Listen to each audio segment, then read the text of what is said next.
자, 오늘 본문 말씀 가지고 민수기 강의 37번째 시간으로 모세의 실수라는 제목으로 함께 은혜를 나누겠습니다. 함께 우리 제목을 따라 하시겠습니다. 모세의 실수. 한 번 더 따라 하시겠습니다. 모세의 실수. 네, 고맙습니다. 오늘부터는 민수기 20장을 강해를 하겠습니다. 먼저 지난 시간 말씀 민수기 19장의 말씀을 간단하게 다시 말씀을 드리겠습니다. 민수기 19장은 전체가 다 율법에 의해 죽은 자를 가까이 하거나 아니면 죽은 자를 만진, 그래서 7일 동안 부정하다고 여겨진 자들을 향해서 하나님이 다시금 정결케 하는 정결 예식에 관한 법입니다. 하나님께서는 이 부정한 자를 다시 정결하게 하기를 원하셨습니다. 그래서 정결 예식을 특별히 제정하셨고 그 방법에 대해서 기록한 말씀이 민수기 19장 말씀입니다. 이러한 특별 정결 예식을 제정하신 이유는요, 그 배경을 간단히 말씀도 드리면 고라 일당의 반역으로 인해서 많은 사람이 갑자기 죽게 됐습니다. 고라 자손들과 고라 일가들은 땅이 갈라져서 그 땅이 땅 속에 떨어져서 수울에 떨어져 죽게 됐고요. 그리고 그들과 함께했던 지휘관 250명은 불에 타 죽고요. 하나님의 불이 나타나서 그리고도 정신 못 차렸던 또 이스라엘 백성들은요, 역병이 돌아서 14,700명이 한시에 죽습니다. 그렇게 많은 사람이 죽게 되자 어쩔 수 없이 사람들이 시체를 만져야 했고 또 가까이 해야 되지 않겠습니까? 그런 연유로 인해서 하나님께서는 율법에 의해 시체를 가까이 하고 부정하게 만진 자들을, 즉 부정해진 자, 7일 동안 부정해진 자들을 거룩하게 정결하게 하실 필요가 있으셨습니다. 그래서 특별 정결 예식을 제정하셨고 그 말씀이 민수기 19장입니다. 역시 이 특별 정결 예식에 대한 법도 간단히 말씀드리면 다음과 같습니다. 하나님께서는 온전하고 흠이 없는 그리고 멍에를 매보지 아니한 붉은 암송아지를 짐 밖에서 잡아서 하나님 앞에 번제물로 드리는데 가죽까지 뼈, 심지어 똥까지 전부 다 태우라고 말씀하셨습니다. 그래서 재를 만드는 겁니다. 그리고 그 재를 흐르는 물과 함께 섞어서 이 시체를 만져서 부정하게 된 자, 7일 동안 부정하게 된 자를 향해 3일째 그리고 7일째 되는 때 우슬초 가지에 적셔서 뿌려서 정결 예식을 행하게 했던 겁니다. 이런 예식을 행하지 않은 자는 하나님 앞에, 회막 앞에 설 수 없었고 진 안에 들어올 수가 없었습니다. 자, 이것은 이제 구약의 율법의 말씀이고요. 자, 그렇다면 이 정결 예식과 같은 이 구약의 율법의 말씀은 오늘날 우리에게 어떻게 적용을 해야 할까요? 사랑하는 여러분, 이 구약의 이 정결 예식은 우리 주 예수 그리스도께서 이 세상에 오셔서 십자가의 단번에 희생제물이 되시고 우리의 죄를 속량하심으로 이 율법이 완성됐습니다. 율법이 요구하는 모든 요구가 충족이 됐습니다. 이 사실을 온전히 믿는 여러분 되기를 간절히 주의 이름으로 축복합니다. 그러하기에 우리가 하나님 앞에 율법에 의해 부정하게 됐다 할지라도 더 이상 이런 정결 예식을 행할 필요가 없습니다. 오직 예수 그리스도의 이름으로 우리의 대제사장 되시며 우리의 희생제물이 되시고 우리 죄를 속량하신 우리 주 예수 그리스도의 이름으로 하나님 앞에 나와 기도하면, 회개하며 기도하면, 죄의 용서를 구하면 하나님께서 우리를 용서하시고 우리의 죄를 말끔하게 깨끗하게 하실 줄로 믿으시기를 간절히 주의 이름으로 축복합니다. 자, 여기까지 지난 시간의 말씀이고요. 오늘은 민수기 20장에 대해서 강해를 하겠습니다. 민수기 20장, 오늘 본문 1절부터 13절까지의 말씀을 강해를 할 텐데 먼저 배경에 관한 말씀부터 정리를 하고 가겠습니다. 시간적 배경, 공간적 배경을 먼저 좀 아셔야 되겠습니다.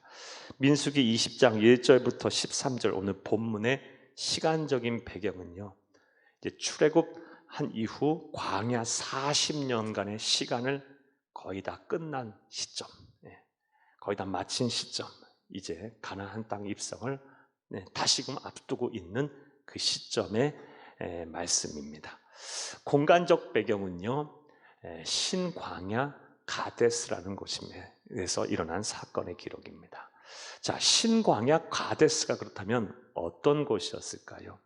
일찍이 오늘 본문의 시점에서 38년 전에 신광야 가데스에서 어떤 일이 있었습니까? 그곳에서 12정탐꾼을 가나안 땅에 파송했어요. 40일간 정탐하고 오라고 했어요. 그리고 그 12정탐꾼들이 돌아와서 부정적인 보고를 했고, 그것으로 인하여 온 이스라엘 백성들이 절망했고요, 하나님께 불순종, 불신앙의 죄를 저질렀어요. 그 일로 인해서 38년 동안 광야에서 유리하는 생활을 해야 했고, 그리고 20세 이상 출애굽한 그 누구도 여호수아와 갈렙을 제외하고 가나안 땅에 들어가지 못한다는 그런 하나님의 진노와 저주를 받게 됐어요.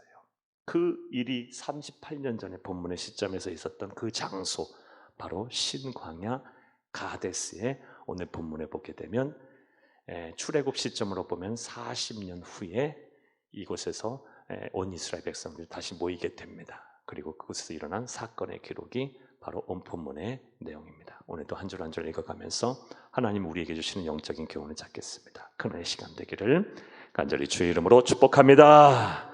자, 그렇다면 38년을 광야에서 떠돌다가 첫째 날에 신광야 가데스에 이른 이스라엘 회중들은 이곳에서 무슨 행동을 했을까요? 어떠한 행동을 했을까요? 본문 1절에서 5절까지의 말씀이 그 내용입니다. 함께 읽겠습니다. 첫째 달에 이스라엘 자손 곧 온 회중이 신광야에 이르러 백성이 가데스에 머물더니 미리암이 거기서 죽음에 거기에 장사되니라. 아멘. 1절의 미리암의 죽음에 대한 이야기는 다음 주에 좀 더 자세하게 하겠습니다. 2절 읽겠습니다. 회중이 물이 없으므로 모세와 아론에게로 모여드니라. 물이 없어서 모세와 아론에게 모여들었습니다. 뭔가 조짐이 보이죠? 사건이 일어날 조짐이 보여요. 3절 읽습니다. 백성이 모세와 다투어 말하여 이르되 우리 형제들이 여호와 앞에서 죽을 때에 우리도 죽었더라 하면 좋을 뻔하였도다. 너희가 어찌하여 여호와의 회중을 이 광야로 인도하여 우리와 우리 짐승이 다 여기서 죽게 하느냐. 5절도 읽겠습니다. 너희가 어찌하여 우리를 애굽에서 나오게 하여 이 나쁜 곳으로 인도하였느냐. 이곳에는 파종할 곳이 없고 무화과도 없고 포도도 없고 석류도 없고 마실물도 없도다. 많이 들어본 얘기죠. 이런 원망과 불평에 대한 이야기, 이스라엘 40년 광야 생활 동안 숱하게 했고요. 또 이미 그들의 선조가 40년 전에 출애굽하고 나서 바로 또 똑같은 물이 없다고 목이 마르다고 했던 똑같은 원망과 불평이에요. 우리 40년 전의 시점으로 이 본문의 시점에서 거슬러 올라가서 그들의 조상이 선조가 했던 불평 불만 한번 볼까요? 출애굽기 17장 1절에서 7절도 함께 보겠습니다. 이스라엘 자손의 온 회중이 여호와의 명령대로 신광야에서 떠나 그 노정대로 행하여 르비딤의 장막을 쳤으나 백성이 마실 물이 없는지라. 2절 백성이 모세와 다투어 이르되 우리에게 물을 주어 마시게 하라. 모세가 그들에게 이르되 너희가 어찌하여 나와 다투느냐. 너희가 어찌하여 여호와를 시험하느냐. 3절 거기서 백성이 목이 말라 물을 찾음에 그들이 모세에게 대하여 원망하여 이르되 당신이 어찌하여 우리를 애굽에서 인도하 내어서 우리와 우리 자녀와 우리 가축이 목말라 죽게 하느냐. 4절 모세가 여호와께 부르짖어 이르되 내가 이 백성에게 어떻게 하리까. 그들이 조금만 있으면 내게 돌을 던지리 했나이다.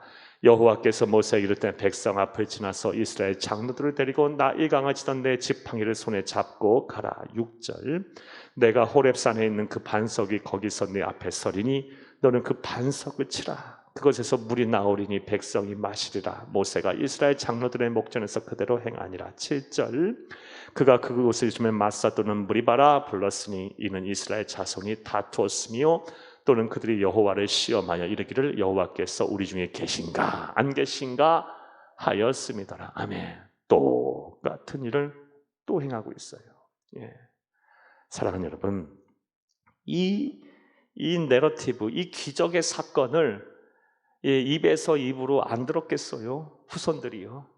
얼마나 또 많이 또 이 모세와 아론이 또 이야기를 했겠어요. 사랑하는 여러분, 그럼에도 불구하고 이 세대가 바뀌었는데도 여전히 신광야 가데스에 모인 온 이스라엘 회중들은요, 목이 마르다고 하나님의 능력, 하나님의 이 전지전능하심을, 하나님의 인도하심을 믿지 못하고 또 원망과 불평을 하고 있어요. 자, 이러한 그들의 모습을 통해서 다음 같은 우린 사실을 알게 됩니다. 사람 참 안 변한다. 정말 안 변한다. 무엇보다 사람의 이 악한 본성 참 안 바뀐다. 심지어 구원을 받은 하나님의 백성이라 할지라도 이 악한 본성이 참 안 변합니다. 정말 안 변해요. 우리가 이 예수를 그리스도 믿음으로 거듭난 것, 물과 성령으로 거듭난 게 우리의 영혼이죠. 우리의 속사람이죠. 우리의 이 악한 본성까지도 완전하게 거듭나고 변화된 것은 아니에요. 그것은 우리가 이 세상 사는 동안 성화의 과정을 통해 성결의 은혜를 누려서 나중에 예수님처럼 되어지는 영화의 과정에 이를 때 비로소 완성이 되는 거예요. 이 세상 사는 동안은요, 구원받은 하나님의 백성이라 할지라도 이 악한 본성, 악한 성품 참 안 변해요. 이것은 사도 바울의 고백을 통해서도 알 수 있어요. 사도 바울이 이 문제 때문에 굉장히 괴로워하며 막 자신의 심정을 토로한 이 성경 말씀이 있어요. 로마서 7장 21에서 25절을 함께 보겠습니다.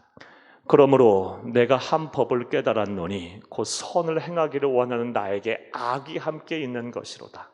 내 속사람으로는 하나님의 법을 즐거워하되 23절 내 지체 속에서 한 다른 법이 내 마음의 법과 싸워 내 지체 속에 있는 죄의 법으로 나를 사로잡는 것을 보는도다. 오호라 나는 곤고한 사람이로다. 이 사망의 몸에서 누가 나를 건져내랴. 사랑하는 여러분, 사도 바울이 누구예요? 영적인 그런 사도 바울과 같은 거장도요, 그런 사도도 괴로워하고 있는 거예요. 변하지 않는 성품 때문에. 분명 성령 하나님이 내 안에 내주에 계셔서 새로운 성령의 법을 따르려고 하는 이 내 속사람이 있는데 여전히 죄와 사망의 법에서 헐떡이는 이 나의 겉사람이 있구나.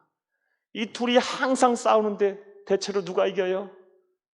죄와 이 새로운 성령의 법을 따르려는 이 속사람이 이기는 것이 아니라 죄와 사망의 법을 따르려는 이 악한 본성이 항상 이긴다는 거예요. 그래서 오라 나는 공고한 사람이구나.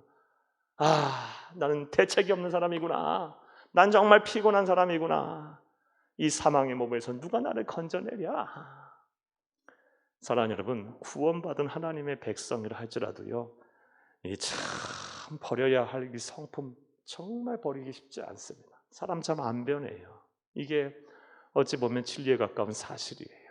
자, 그런데 우리가 그렇게만 살 수는 없잖아요. 이게 하나님의 뜻은 아니에요.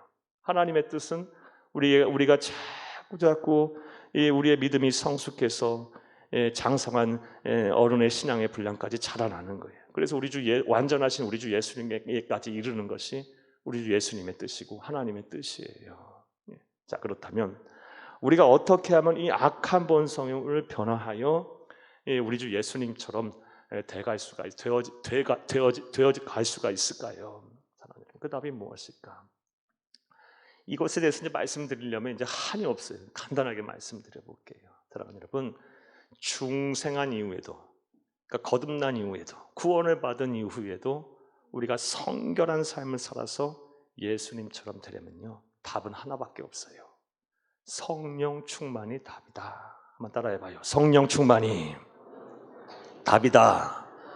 구원받은 사람이라 할지라도 여전히 악한 본성이 남아 있어요. 이 악한 본성을 누르고 눌러서 보이지 않게 하고 결국 내 새로운 성령의 법을 따르라는 속사람이 항상 그것을 이겨서 우리 주 예수님처럼 성결하게 살려면요, 하나님의 백성 그리스도인들은 반드시 성령 충만해야 합니다.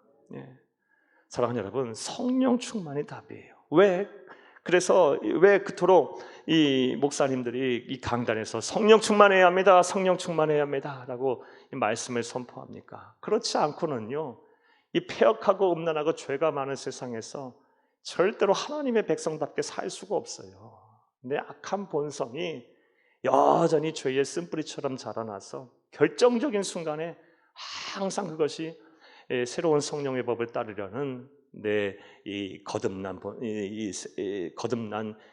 내 속사람을 항상 눌러 이겨버려요. 성령 충만이 답입니다. 성령 충만하셔서 여러분 변화된 삶, 하나님의 자녀다운 삶, 우리 예수님다운 삶을 사시기를 간절히 주의 이름으로 축복합니다. 자, 그렇다면 이 성령 충만은 또 어떻게 이룰 수 있을까요? 이것도 얘기하려면 이제 한이 없어요. 간단하게만 말씀 한번 드려볼게요. 성령 충만한 삶을 산다라는 것은요, 이 성령의 지배를 받고 산다는 것과 같아요. 내 인격이 성령의 지배를 받는 것이고 내 삶이 성령의 지배를 받는 거예요. 따라서 우리는 성령을 소멸하지 말아야 하고 성령이 염려하고 근심하는 행동을 해서는 안 됩니다. 이 말씀이 다 데살로니가전서 5장 19절에 나오는 말씀이고 또 고린도후서 2장 18절, 갈라디아서 5장 16절, 에베소 4장 30절에 나오는 말씀들이에요. 성령을 근심시키게 하는 행동을 하면 안 되는 거예요. 쉽게 말해서 경건하게 살아야 돼요. 성결하게 살기 위해서 노력해야 돼요. 매사 노력해야 돼요. 그래야 우리는 성령 충만한 삶을 살 수가 있습니다. 또 두 번째로, 또 우리가 성령 충만하려면 어떻게 해야 하느냐? 기도해야죠. 이건 정답이에요. 기도해야 성령 충만할 수 있어요. 사도행전 1장 14절 말씀에 보면요, 사도들이 모여서 기도했을 때, 성도들이 모여 기도했을 때 성령의 세례가 임했어요. 성령 충만하려면요, 기도하셔야 돼요. 또 앞서 우리 찬양대 찬양했는데요, 성령님은 누구십니까? 성령님은 하나님의 영, 그리스도의 영이에요. 예수님의 영이에요. 즉 성령 충만하다는 건 뭐예요? 예수 충만한 거예요. 예수님처럼 사랑하고 예수님처럼 사명 감당하고 예수님처럼 참고 견디고 예수님처럼 온유하고 예수님처럼 전도하고 영혼 구원에 힘쓰고 예수님처럼 기도하고 이 성령 충만한 거예요. 그러려고 노력하면요. 사랑하는 여러분, 우리가 이 하나님이 원하시는 대로 이 변화된 구원받은 이후에도 이 변화된 삶, 성결한 삶, 우리 악한 본성을 누르고 성결한 삶을 살기 위해서는 반드시 성령 충만하셔야 합니다. 부디 이 성령을 근심시키게 하는 행동하지 마시고 또 기도하시며 예수 충만하셔서 여러분 성령 충만하여 변화된 삶을 사시는 여러분들이 다 되기를 간절히 주의 이름으로 축복합니다. 축복합니다. 한번 따라해 보겠어요. 중생한 후에도 성결한 삶을 살도록 성령 충만해야 한다. 한번 더 따라합니다. 중생한 후에도 성결한 삶을 살도록 성령 충만에 힘써야 한다. 이렇게 사시기를 다시 한번 간절히 주의 이름으로 축복합니다. 축복합니다. 자, 이스라엘 백성들 출애굽한 이후에 40년을 광야 생활을 하면서 얼마나 많은 하나님의 기적과 이적을 보았습니까? 하나님께서 얼마나 많은 것들을 그들에게 보여주셨습니까? 여러분, 우리가 그런 기적 하나만이라도 봤다고 해도 우리는 놀라 자빠질 거예요. 여러분, 홍해 바다가 갈라지고요, 바다가 갈라지고요. 낮에는 구름 기둥, 밤에는 불 기둥으로 우리가 인도를 함을 받아요. 그리고 하늘에서 막 만나가 내리고요. 뭐 고기가 먹고 싶다 막 메추라기 떼가요 막 몰려와가지고 1.2m 이상이 되는 높이로 막 쌓이고요. 여러분, 이런 기적을 한 번이라도 우리가 봤다면요, 사랑하는 여러분, 그것이 평생의 간증거리가 되지 않겠어요? 40년 이스라엘 40년 광야 생활하는 동안 그런 많은 기적을 보았는데 또 가데스 바네아 이곳에 모여서 이스라엘 모여있던 회중들은요, 목이 마르다고 또 이것도 없고 저것도 없고 이것도 없고 저것도 없고 하면서 우리가 죽을 곳이 없어 이곳까지 데리고 왔느냐, 그 애굽 땅 좋았던 그 땅에서 살게 하지 왜 우리를 이곳까지 몰려와서 우리의 형제들은 다 죽게 만들고 왜 우리를 이렇게 힘들고 어렵게 하느냐라고 불평하고 원망하고 있어요. 세대가 바뀌었는데도요, 여러분. 사람 참 안 변하는 거예요. 은혜 받은 것도 순간이에요, 여러분. 저와 여러분도 조심해야 돼요. 참 조심해야 돼요. 우리의 믿음이 한결같아야 돼요. 우리의 신앙이 한결같아야 합니다. 우리가 항상 하나님의 은혜로 충만해야 돼요. 성령 충만해야 돼요. 그래야 우리가 하늘 행복, 하늘 위로를 받고 살고, 그리고 하나님 주시는 은혜 속에 참된 기쁨을 누리며 사는 거예요. 성도에게서 성령 충만은 선택사항이 아니에요. 반드시 필요한 필요 충분 조건이에요. 반드시 필요한 거예요. 성령 충만에 힘쓰시기를 다시 한번 간절히 주의 이름으로 부탁합니다. 부탁합니다. 자, 1절에서 5절 말씀해 보게 되면 이 신광야 가데스라는 곳에 모여서 이스라엘 회중들이 목이 마르다고 또 주의 종 모세와 아론을 향하여 원망하고 불평하고 또 하나님을 향하여 불신앙의 죄를 범하고 있어요. 자, 그때 이제 모세와 아론이 어떻게 행동했을까요? 어찌 보면 모세와 아론에게 있어서 이 이스라엘의 회중들의 원망과 불평은요, 그들의 힘으로 어떻게 해결할 수 있는 문제가 아니에요. 그렇죠? 그들이 무슨 능력이 있어서 메마른 땅에서 물이 솟게 하겠어요. 따라서 우리는 이 모세와 아론의 행동을 통해서 우리도 살다 보면 내 힘으로 어떻게 할 수 없는 일들을 만나게 돼요. 불가항력적인 이렇게 만나게 될 때 우리가 어떻게 행동해야 하는지 모세와 아론을 통해서 우리가 배울 수가 있어요. 자, 모세와 아론이 어떻게 행동했는지 6절 말씀을 통해 보겠습니다. 6절을 함께 읽겠습니다. 모세와 아론이 회중 앞을 떠나 회막문에 이르러 엎드림에 여호와의 영광이 그들에게 나타나며, 아멘. 6절에서는요, 모세와 아론 이 주어에 대한 동사를 잘 봐야 돼요.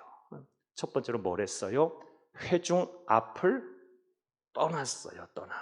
여러분 6절에는요 좀 줄을 칠까 봐요. 회중 앞을 떠나 줄 치고 1번 떠나 1번 써놓으세요. 그리고 두 번째로 뭐 했습니까? 회막문에 이르러 줄 치고 2번 떠나 이르러 동사들 잘 봐야 돼요. 그 다음에 3번 엎드림에 3번 줄 치고 3번 이 동사 3개를 잘 보셔야 돼요. 회중 앞을 떠났고 회막문에 이르렀고 그 다음에 엎드렸어요. 모세와 아론에게 있어서 이스라엘 백성들의 원망과 불평 그리고 하나님을 향한 불신앙의 죄는요, 그들의 힘으로 어찌 해결할 수 없는 불가항력적인 일이었어요. 해결은 해야 되는데 그들의 힘으로 할 수 있는 일이 아니에요. 자, 그럴 때 그들이 어떻게 행동했습니까? 먼저 회중 앞을 떠났어요. 회중 앞을 떠났다는 건 뭘까요? 원망과 불평의 자리를 떠난 거예요. 또 사람과 다투는 자리를 떠난 거예요. 사랑하는 여러분, 우리도 살다 보면 내 힘으로 안 되는 일들이 막 생겨요. 해결은 해야 되는데 내 능력으로 할 수 있는 일이 아니에요. 그럴 때는요, 원망과 불평의 자리를 빨리 떠나야 돼요. 빨리 떠나야 돼. 그리고 다툼이 있는 자리에서 빨리 또 떠나야 돼. 해결될 수 있는 것이 아니에요. 빨리 떠나야 돼. 자, 그 다음에 그들이 무엇을 했습니까? 어떤 행동을 했습니까? 회막문에 이르렀어요. 회막문에 이르렀어. 원망과 불평의 자리를 떠나 또 사람과 다툼의 자리를 떠나서 어디로 갔어요? 모든 문제의 답이신 하나님을 찾아갔어요. 하나님을 찾은 하나님 앞으로 가야 되는 거예요. 사람이 감당할 수 없는 일을 겪을 때는요, 막 원망과 불평 그 자리 떠나고 사람과 막 다투려 하지 마세요. 다툼의 자리를 떠나서 어디로 가야 합니까? 하나님 앞으로 가야 돼요. 하나님을 찾아야 가야 돼요. 그게 무너진 기도의 자리라면 다시 기도의 자리를 기도의 제단에 수축하고 다시 쌓고, 그게 여러분 무너진 예배의 자리라면 다시 예배의 성을 쌓고 예배의 전을 쌓고, 봉사와 헌신과 충성의 자리가 그동안 무너져서 하나님의 은혜를 구하지 못했다면, 그것이 늘 마음에 힘들고 어려움으로 남았다면 다시 봉사와 충성의 자리를 회복하고 다시 섬김의 자리를 회복하고, 하나님과 깊은 교제가 그동안 막혀 있었다면 다시 그것을 회복함으로 다시 하나님과 깊은 교제를 회복하고, 사랑하는 여러분, 이 모든 문제의 답이신 하나님을 찾으라. 이것이 두 번째 해야 될 일이에요. 자, 그 다음에 모세와 아론이 무슨 행동을 합니까? 엎드렸어요. 엎드렸어. 이건 뭐예요? 기도죠. 기도. 특별히 지난 주일날에도 말씀을 드렸어요. 예, 사랑하는 여러분, 마음이 짓눌릴 때는 어떻게 하라고요? 333 너는 내게 부르짖으라. 내가 내게 응답하겠고 내가 알지 못하는 크고 은밀한 비밀을 내게 보이리라. 에레미야서 33장 3절. 엎드리는 거예요. 통곡도 하고 통의 자복도 하고 막 부르짖어 기도도 하고요. 예. 부르짖다 힘들면 막 또 묵상하며 기도도 하고요. 예. 24시간 부르짖을 수만 없잖아요. 예. 또 때로는 탄식하며 기도도 하고 통곡하며 기도하고 금식도 하고 막 이러면서 또 소원 기도도 하고 막 이러면서 하나님의 은혜를 구하는 거예요. 여러분, 모세와 아론 우리에게 이 사람이 불가항력적인 일을 경험했을 때, 당했을 때 어떻게 행동해야 되는지 아주 모범적인 그런 지침을 보여주고 있어요. 회망 앞을 떠나 회망문에 이르러, 회중 앞을 떠나 회망문에 이르러 엎드려라. 원망과 불평, 사랑을 다투는 자리를 떠나서 모든 문제의 답이신 하나님을 찾고 기도해라. 기도해라. 이것이 바로 모세와 아론에게 통하여 우리가 배울 수 있는 영적인 교훈임을 믿으시기를 간절히 주의 이름으로 축복합니다. 축복합니다. 자, 그렇게 하자 이제 하나님이 답을 주십니다. 하나님이 이제 문제 해결을 하세요. 그 내용이 바로 7절과 8절 말씀입니다. 하나님의 문제 해결. 하나님은요, 하나님을 찾는 자에게 반드시 응답하세요. 7절과 8절을 함께 보겠습니다. 여호와께서 모세에게 말씀하여 이르시되 지팡이를 가지고 네 형 아론과 함께 회중을 모으고 그들을 목전에서 너희는 반석에게 명령하여 물을 내라 하라. 네가 그 반석에 물을 내게 하여 회중과 그들의 짐승에게 마시게 할지니라. 아멘. 자, 8절 말씀, 7절, 8절 말씀을 보게 되면 하나님이 정확하게 뭘 해야 하는지 또 구체적으로 이렇게 말씀을 하세요. 참, 하나님은 어디 가봐라, 물이 있을 거다, 이게 아니고 뭐 하랍니까? 지팡이를 가지고 가서, 우리 8절 다시 한번 보여주세요. 지팡이를 가지고 누구와 함께? 네 형 아론과 함께 혼자 가지 말고 회중을 그 다음에 모으고, 몰래 슬쩍 하지 말고 모으고 그들의 목전에서 쳐다보게 하고 너희는 반석에게 명령하라. 돌에게 명령하랍니다. 뭐라고 명령하랍니까? 물을 내라 반석아. 그러면 반석이 물을 내게 한답니다. 그래서 회중과 그들의 짐승들이 마시게 한답니다. 하지라. 이렇게 말씀하셨어요. 구체적으로 말씀하셨어요. 하나님은 이런 분이세요. 여러분 기도할 때도요, 이런 하나님을 항상 여러분 믿고 의지하며 기도하세요. 하나님, 저에게 하나님의 가장 이상적인 순간에 제 문제를 해결하시되 구체적으로 해결하셔서 제 삶을 통해, 제 문제 해결된 모습을 통해 하나님의 영광이 온 세계 드러나게 하세요. 이렇게 기도하세요, 여러분. 심플하게 그냥 이것도 아니고 저것도 아니고 그냥 문제 해결하듯이 이렇게 해결되지 말고 내 모든 문제들이 정말 하나님의 가장 이상적인 순간에 구체적으로 역사하게 하셔서 뚜렷한 증거로 남게 하셔서 내 삶의 모든 문제 해결을 통해서 하나님의 살아계심이 온 세상에 드러나게 하시고 그것으로 인해 많은 사람들이 예수를 믿고 구원을 받게 하세요. 이렇게 기도하세요. 하나님 반드시 그렇게 역사하실 줄로 믿습니다. 또 그렇게 되기를 또한 간절히 주의 이름으로 축복합니다. 축복합니다. 자, 7절과 8절 말씀, 하나님께서 모세와 아론에게 어떻게 이 문제를 해결해야 했는지에 대한 말씀을 주셨어요. 자, 이제부터 이제 9절부터 이제 1절까지의 말씀을 보겠는데, 자, 이제부터 이제 문제의 장면이 나와요. 이렇게 구체적으로 하나님께서 말씀하셨으면 그동안은요, 모세는요, 한 번도 빠짐없이 충실하게 그 하나님께서 주신 이 명령을 수행했어요. 아주 신실하게 충성스럽게 충직하고 충성스럽게 그 사명을 감당했었어요. 그런데 오늘 본문 말씀에서 결정적인 실수를 하게 됩니다. 그 내용이 이제 9절부터 11절까지의 말씀이에요. 어떤 실수를 하는지 이제 먼저 한번 읽어보겠어요. 9절부터 11절을 함께 읽겠습니다. 모세가 그 명령대로 여호와 앞에서 지팡이를 잡으니라. 여기까지는 잘했어요. 실수가 안 보여요. 자, 이제부터 실수가 보입니다. 10절 읽습니다. 모세와 아론이 회중을 그 반석 앞에 모으고 모세가 그들에게 이르되 반역한 너희여 들으라. 우리가 너희를 위하여 이 반석에서 물을 내라 하고 10절 말씀에 보면요, 먼저 반석 앞에 모으고 그들에게 이르되 뭐라고 합니까? 반역한 너희여 들으라. 이 말 하라고 했어요? 안 하라고 했어요? 하라고 한 얘기예요. 반역한 너희여 들으라. 이 말은요, 모세가 화가 난 거예요. 모세가 혈기 부리고 있는 거예요. 분노를 표출하고 있는 거예요.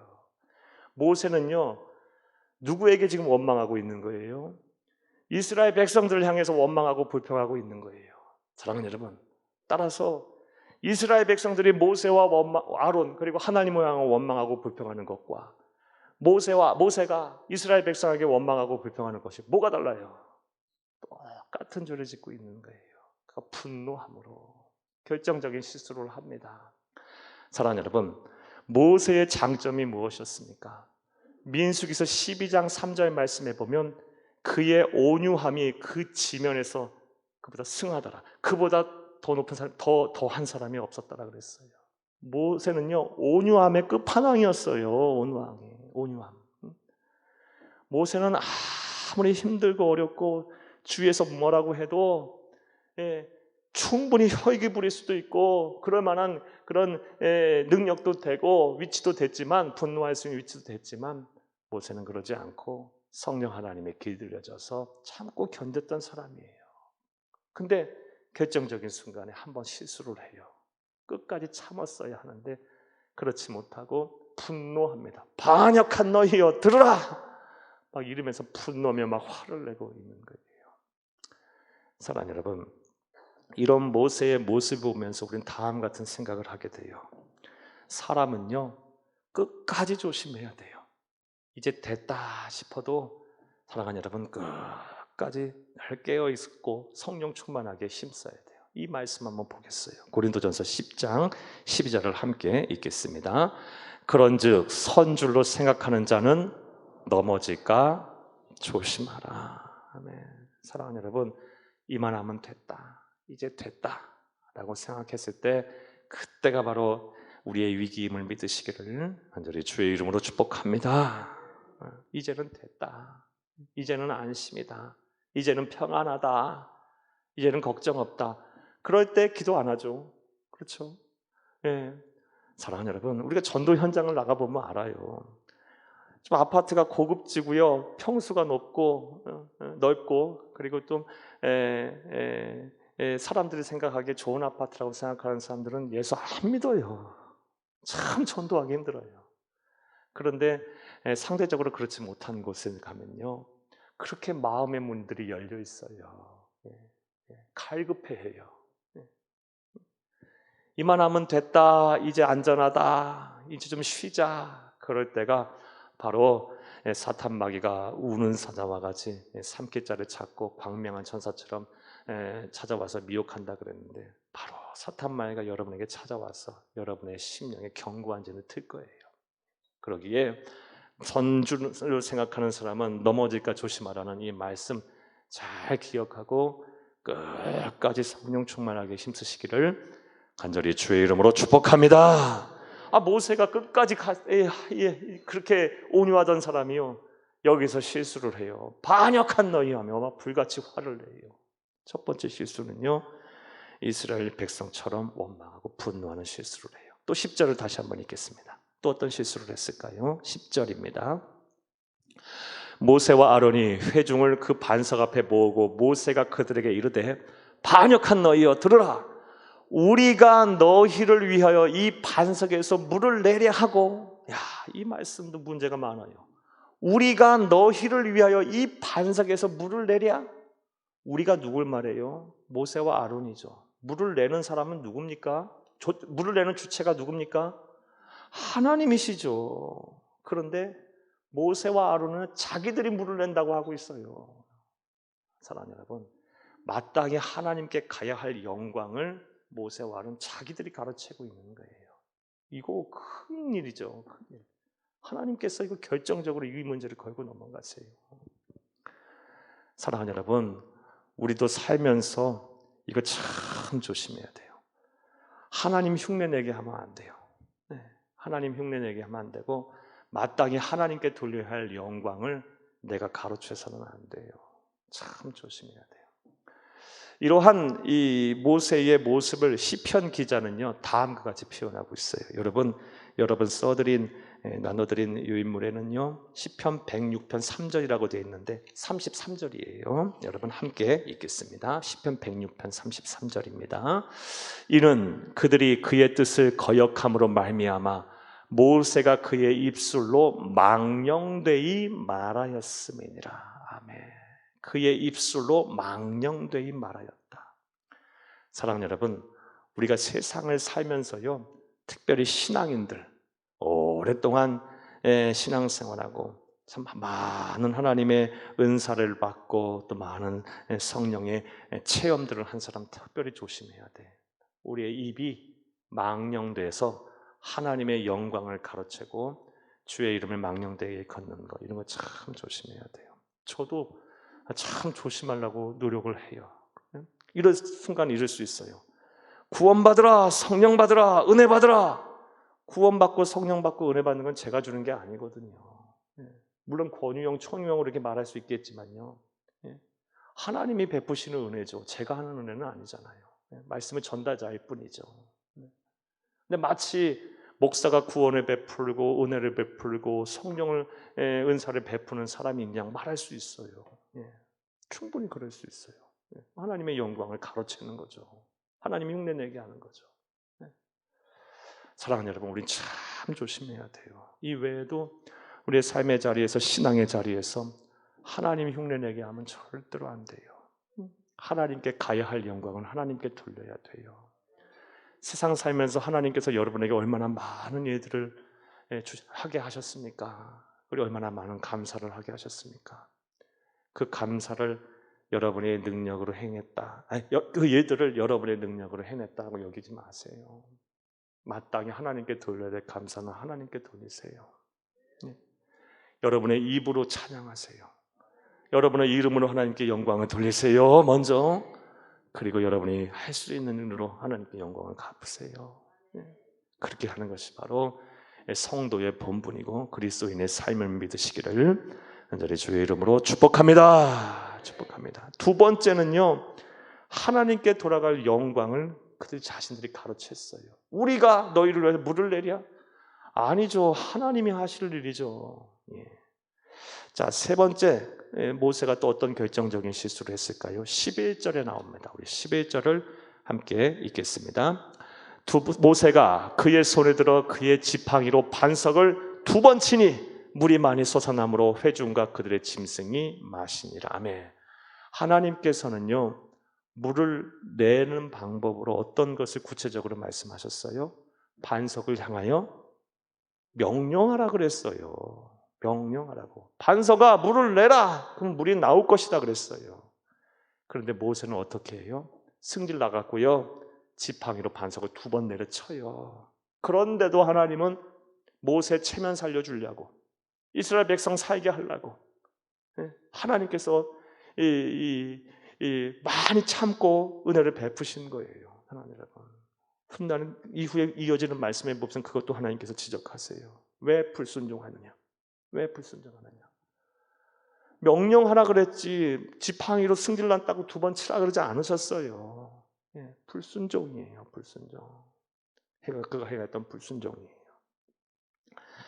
사랑하는 여러분, 모세 평생 동안 이러지 않았어요. 얼마나 이 광야 40년 동안 얼마나 그를 향해서 얼마나 인신공격, 별의별 공격 얼마나 많았었겠어요. 그거 다 참아냈어요. 실제로 미리암과 아론조차까지도 자기 편이 안 돼주고요. 그 영적 권위에 도전도 했을 때도 그때도 참아냈어요. 아무 말 않고요. 묵묵히 참고 하나님의 기적의 도구로서 하나님의 말씀을 전하는 이 전달자로서 그 사명 충실하게 이행했어요. 그런데 이 결정적인 순간에 바로 이스라엘의 광야 40년이 끝나고 가나안 땅 입성을 목전에 둔 그 가데스 바네아라는 그곳에서 이제 이곳만 넘어가면요 바로 가나안 땅 약속의 땅으로 들어가는 거거든요. 결정적인 순간에 실수를 해버립니다. 사람은 끝까지 조심해야 돼요. 끝까지. 하나님의 나라 가는 그날까지 우리가 성령 충만하게 힘써야 할 줄로 믿습니다. 자, 그럼 모세의 실수로 이제 하나님께서 이제 대가를 치르게 하세요. 하나님의 진노와 심판에 대한 말씀 보겠습니다. 12절과 13절 말씀 함께 읽겠습니다. 12, 13절 여호와께서 모세와 아론에게 이르시되 너희가 나를 믿지 아니하고 하면 불신앙으로 봤어요. 불신앙으로. 또 이스라엘 자손의 목전에서 내 거룩함을 나타내지 아니한 거로 왜 내게 올 영광을 너희들이 가로채느냐 하고 했고요. 그 다음에 너희는 이 회중을 내가 그들에게 준 땅으로 한 거로 너희는 이 회중을 내가 그들에게 준 땅으로 인도하여 드리지 못하리라 하시니라 하며 너희도 안 돼. 너도 안 돼. 너도 안 돼. 모세가 누굽니까? 사랑하는 여러분. 사랑하는 여러분, 모세가 누구예요? 그런 모세조차도 이런 실수를 하니까 하나님께서 너도 안 돼. 너도 가나안 땅에 못 들어가. 하나님의 진노와 심판은 이렇게 무서운 거예요. 쉽게 생각하면 안 돼요. 하나님은 사랑이세요. 맞아요. 사랑 맞아요. 하나님은요 그 어떤 사랑과도 견줄 수 없는 그런 깊이와 그런 넓이를 가진 사랑이에요. 사랑을 가지신 분이에요. 그 자체세요. 그런데 하나님은 때로는 또 이게 공의의 심판자이시기도 하세요. 정확하게 아주 무섭도록 냉정하게 심판도 하세요. 사랑하는 여러분, 너도 안 돼. 모세 너도 안 돼. 한 번의 실수로 너도 안 돼. 정확하게 하나님은 모세조차도 하나님은 에게도 진노와 심판하고 계심을 볼 수 있어요. 사랑하는 여러분, 우리가 이러한 모세를 향한 하나님의 진노와 심판을 보면서 우리는 다음과 같은 중요한 영적인 사실들을 깨닫게 됩니다. 먼저 하나님의 심판에는 누구도 예외가 없다라는 거예요. 그러니까 저와 여러분 항상 하나님 앞에 겸허한 자세로 서야 돼요. 우리가 하나님과 나 사이에 이 독단자로서 하나님 앞에서 항상 충실해야 돼요. 성실해야 돼요. 정직해야 돼요. 우리의 말과 행동이 흠이 없어야 돼요. 그리고 살다 보면 왜 우리가 흠이 없고 왜 우리가 죄와 허물이 없겠어요? 인간이 나약한데. 따라서 그럴 때는 또 하나님의 사랑에 기대요. 하나님의 은혜를 구하고 우리의 죄를 회개하고 더 성결한 삶을 살게 노력해야 하는 거예요. 하나님 앞에 하여튼 우리는 흠이 없어야 돼요. 이것을 잘한 사람 한 사람 꼽으라면 성경에 누구예요? 다윗이요. 다윗. 다윗은 늘 하나님 앞에 서 있어요. 다윗은 분명 다윗의 인식 속에는 다윗은 하나님은 사랑이시면서 하나님은 또 무섭도록 심판하시는 공의로우신 분이라는 것 또한 분명한 신앙으로 인식을 하고 있었던 것 같아요. 그렇지 않으면 다윗의 행동이 그렇게 나타나지 않아요. 살다가 별의별 추잡스러운 짓도 하고 그런 입에 오르내리게 부끄러운 행동을 했어도요, 주저함없이 하나님 앞에 와서 마치 눈물을 흘려서 그 눈물이 침상을 띄우듯 그렇게 토곡하고 자복하며 하나님 앞에 회개했고 또 하나님의 은혜를 구하고, 그리고 하나님의 심판이 내렸을 때는 그 심판에 또 겸허한 자세로 받아들이고 그 심판을 받으면서 그 하나님의 진노 아래 있으면서 또 낙심하지 아니하고 끝까지 하나님의 은혜를 찾으며 소망을 잃지 아니하고 그 진노와 심판을 견뎌내고, 그러니까 다윗을 향하여 내 종 다윗을 보니, 이세 아들 다윗을 보니 내 마음에 합한 거로 내가 다윗을 통해 내 뜻을 다 이루리라, 이런 말씀을 하시죠. 사랑하는 여러분, 저와 여러분도 우리 하나님 앞에서 흠이 없고 또 설령 그런 삶을 산다 할지라도 또 회개하고 또 거듭난 삶을 살며 또 성령 충만한 삶을 살기 위해서 노력하는 저와 여러분 되어야 할 줄로 믿습니다. 첫 번째는 하나님의 심판에는 누구도 예외가 없다라는 이런 영적인 교훈을 이 모세의 사례를 통해서 우리가 배울 수가 있습니다. 또 다른 진리에 가까운 진리의 말씀은요, 끝까지 참고 견디는 사람이 승리자다라는 것이죠. 모세가 요 한 고비만 넘었으면 얼마나 보고 싶었겠어요. 얼마나 들어가고 싶었겠어요. 모세가 요 약속의 땅 가나안 땅을요. 모세만큼 그 땅을 염원했던 사람이 어디 있겠어요. 얼마나 그 땅을 한번 밟아보고 싶었겠어요. 그런데 그조차도 그것이 허락되지가 않았어요. 끝까지 참고 견디는 사람이 승리자예요. 여러분 한번 따라해봐요. 끝까지 참고 견디는 사람이 승리자다. 이것은요, 비단 우리의 구원도 마찬가지고요, 우리의 일상에서 하나님이 주시는 복을 받기 위해서도 마찬가지고 심지어 신앙의 영역이 아닌 이 사회 영역, 인간의 삶의 영역에서도 똑같이 보편적으로 적용되는 진리예요. 그렇죠? 끝까지 참고 견디는 사람이 원하는 바를 이루어요. 꼭 그렇게 되는 거예요. 사랑하는 여러분, 이와 관련한 말씀 한번 볼게요. 야고보서 1장 12절을 함께 보겠습니다. 시험을 참는 자는 복이 있나니 이는 시련을 견디어낸 자가 주께서 자기를 사랑하는 자들에게 약속하신 생명의 멸류관을 얻을 것이기 때문이라. 아멘. 시험을 참는 자가 복이 있나니 이는 시련을 견디어낸 자가 주께서 자기를 견디어낸 자가, 참고 견딘 자가, 끝까지 참고 견딘 자가 주께서 자기를 사랑하는 자들에게 약속하신 생명의 멸류관을 얻게 될 것이다. 사랑하는 여러분, 지금 여러분이 어떤 삶 속에 계십니까? 어떤 어려움 속에 계십니까? 여러분의 삶의 고통이 무엇입니까? 잘 참고 견디세요. 끝까지 인내하세요. 믿음을 잃지 마세요. 사명의 자리, 신앙의 자리, 교회 자리, 가정의 자리를 잘 지키세요. 그러면 하나님께서 하나님의 때에 반드시 바라고 원하는 바를 이루게 하실 것입니다. 내 힘과 능력으로 안 될 때는 앞서 말씀드렸다시피 모세와 아론의 예를 따라서 원망과 불평의 자리에서 떠나 사람과 다툼의 자리에서 떠나고 모든 문제의 답이신 하나님 앞에 달려와 엎드리세요. 그러면 하나님 반드시 또 참고 견딜 수 있는 힘도 주실 것이고 능히 이 어려운 시간도 다 지나가게 하실 거예요. 이런 은혜와 실천이 저와 여러분 가운데 언제나 있기를 간절히 주의 이름으로 축복합니다. 자, 이제 말씀을 맺겠습니다. 사랑하는 여러분, 오늘 본문 말씀 민수기서 20장 1절에서 13절까지의 말씀을 보았어요. 오늘 말씀을 통해서 이스라엘 출애굽한 이스라엘 백성 40년 광야에서 유리한 이후에, 방황한 이후에 이제 드디어 약속의 땅인 가나안 땅 입성을 앞두고 있는 시점에 가데스라는 곳에서, 신광야 가데스라는 곳에서 그들은 40년 전에 그들의 선조들이 행했던 똑같은 잘못을 반복해서 하고 있어요. 세대가 변했는데요, 축복의 세대라고 하는 그 가나안 입성 세대들도 똑같은 반복의 죄를 반복하고 있어요. 사람 잘 안 변해요. 사람의 악한 본성은 절대 쉽게 변하는 것이 아니에요. 심지어 구원받은 하나님의 자녀도요, 이 여전히 죄와 사망의 법을 따르는 겉사람이 새로운 성령의 법을 따르는 우리 속사람을 눌러 이겨요. 그래서 사도 바울처럼 오호라 나는 공고한 사람이로다, 이 사망의 몸에서 누가 나를 건져내랴, 이 탄식할 수밖에 없게 돼요.